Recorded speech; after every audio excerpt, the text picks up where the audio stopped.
til i foråret, hvis man gør stillingen op der. Så vi kan se her de faktuelle forhold, som jeg nævnte før. Altså sol over Østjylland og dermed også over Horsens. Og vi fik at vide før, at der havde været interessante hændelser nede i tunnelen, da Dennis Rommedal, dagens anfører for Brøndby, skulle føre sit mandskab ind. Der var mandtal, han lavede et navneopråb og fik ligesom sikret sig, at alle var der.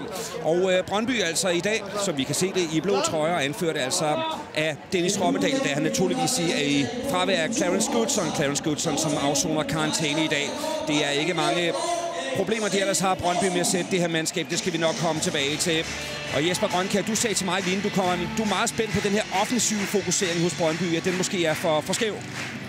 Ja, også den for skæv, men også fordi, at Brøndby, det er den ubekendte størrelse. Altså igennem længere tid har de haft den her velkendte krise. Men også når man ser på Brøndby startopstilling i dag, rent faktisk 7 ud af de 10 markspillere er markant bedre offensivt.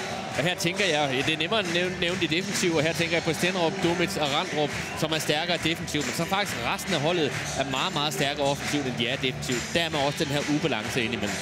Og det er altså ikke blænde på dit tv, som der er noget galt med. Det er rigtigt, at Horsens ikke spiller i gult i dag. De spiller i lysrødt, og det gør de for at markere, at Horsens selvfølgelig her om 20 dage gør det som en del af en Giro d'Italia etapeløb. Det er noget, der er blevet fejret og markeret udenfor med band og med minicykelløb og i det hele taget masser af stemning. Det har der været de sidste par timer her i Horsens. Og lad os da se, om disse 11 spillere også kan skabe stemning i Horsens. Det er i hvert fald et faktum, at Johnny Mølby, han har valgt følgende formationer, altså i bagkæden.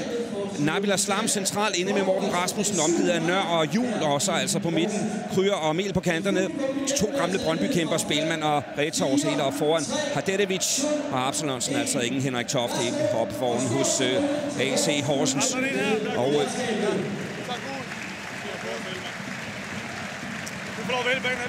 er lidt vanskeligt at høre, hvad dommer Michael Tyggaard, han orienterer de 2 anfører, men der er i hvert fald ingen tvivl om, at det var kloge ord. Martin Retov og Dennis Rommedal giver hinanden en lille krammer. Og lad os så se Brøndby altså ændret på 2 pladser i forhold til den uafgjorte kamp mod HB Køge i sidste uge. Naturligvis et skuffende resultat. En af ændringerne ser man her. Dumitz altså i stedet for Clarence Goodson. Og det er vist heller ingen nyhed at sige, at Kron Deli, han er blevet klar igen efter sine knæproblemer. Han er i hvert fald med fra start her for Brøndby og helt op foran McKinnock og Nikolaj Akker.